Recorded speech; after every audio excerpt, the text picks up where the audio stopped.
I find it crazy, interesting, maybe even a little bit insulting that an album released by whatever artist will sell like 6,000 copies in a week, and then that'll be labeled as a flop.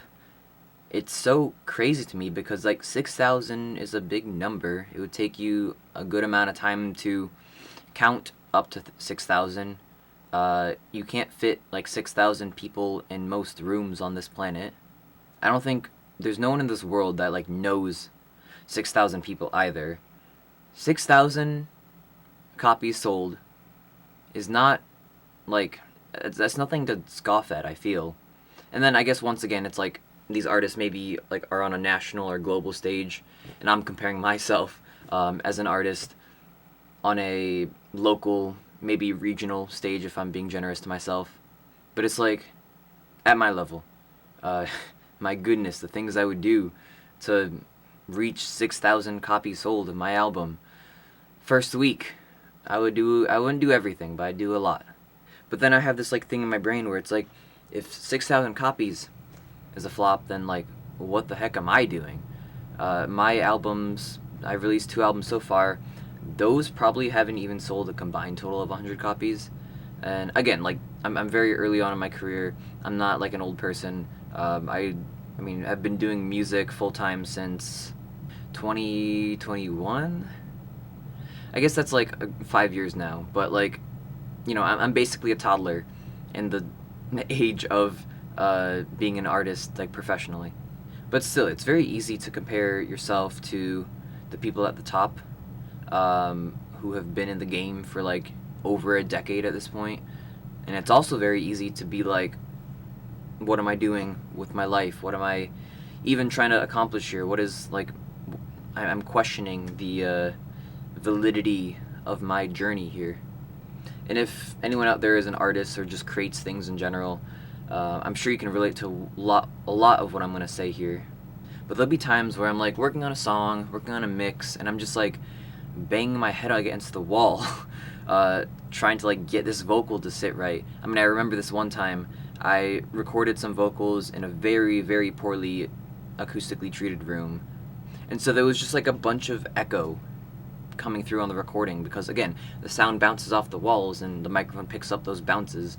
And I'm like trying every trick in the book to like reduce that. So like setting a compressor to compress the tail of any vocal so the reverb, the echo seems quieter, and I'm just talking jargon. But during that process, I mean, I remember thinking to myself, this was maybe 3 years ago or something, 4 years ago, like, what am I doing with my life? Why am I spending so much time on this that I'm like banging my head against the wall for, just for like 3 people to like enjoy this? Obviously that hasn't stopped me because I'm still making music. I'm working on music right now, and I'm almost on my 3rd album, which is pretty good. But even having like 3 people in this room, like that's a number of people. Like what they say, like 3 is a party or something, 4 is a party. I don't know. But the fact is that you gotta start somewhere. Whether it's your musical skill, you start by literally not knowing anything about music or an instrument or software or whatever. But then you build upon that and you do get better. And again, I've been telling myself, like, yeah, that's how it's going to be for attracting people who will resonate with my music. I literally start at 0. Other than myself, maybe that's 1. I'll count myself as 1.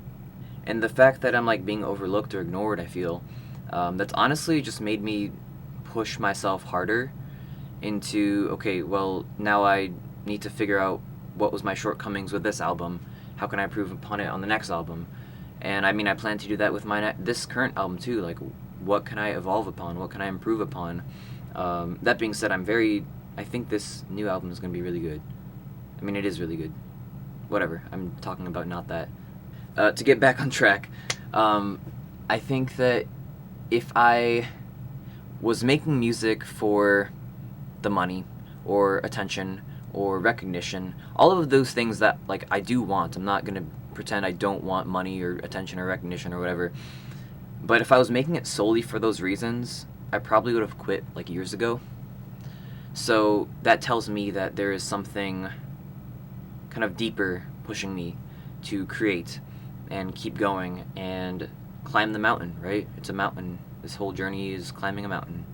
I feel like I might talk about AI in my videos like way too much, but to talk about it here, I think that the existence of like generative AI and generative AI music and whatnot, it kind of acts as a filter to filter out those people who are not in it for the right reasons, like they're only in it to get money or they're only in it for the fame. Because the truth is, the people who hit it off big, like right away, those are far and few between. I mean, obviously, you hear about those because you hear about those. That's how they did it, I guess. But there's so many stories of like even more modern musicians that really struggled before getting to where they're at. And I'm not trying to like glamorize the struggle because the struggle sucks, but it's kind of like that thing. I might have said this before, but it takes 10 years to be an overnight success. That's not even my quote. I don't even know who said it, but I mean, it's true. I might have to write another 2 albums before I get it big, and that's, I mean, as proud as I am of this current album, like that just might be the reality of it, and I'm willing to do that because I love creating music. And that's what it comes down to, I guess. How do I make music when no one or not many people are listening? I don't know. I just love it. And I'm not going to say, like, well, I don't deserve to be paid because I love it. Like, I want to get paid, and, like, screw you if you say that, like, oh, it's your passion. You never work a day in your life if you love it. Like, screw you. I want to get paid. But again, it's that reason behind it. The reason I want to get paid for my music is so I can continue to do it and do more of it and be more ambitious. But yeah, I mean, everyone's journey is different, but I really think I'm on a good path. I guess 5 years, like I said, 4 or 5. Oh my God, 5 years. That I've been doing this as a full-time thing. Like, I've made a lot of progress. I built a studio in my basement. Like I said, I'm working my 3rd album, technically 4th, but I don't count the first one because I don't know. That was just very primitive, I suppose. I got a job, a part-time job that involves music, and I like it. I like it. I'm making more network connections and recording other artists too, again, because I built the studio. And I feel like right now, people are just starting to take me seriously as like, oh yeah, he's an artist, he's a musician. It's the right path that I'm on, but it's obviously a very slow path.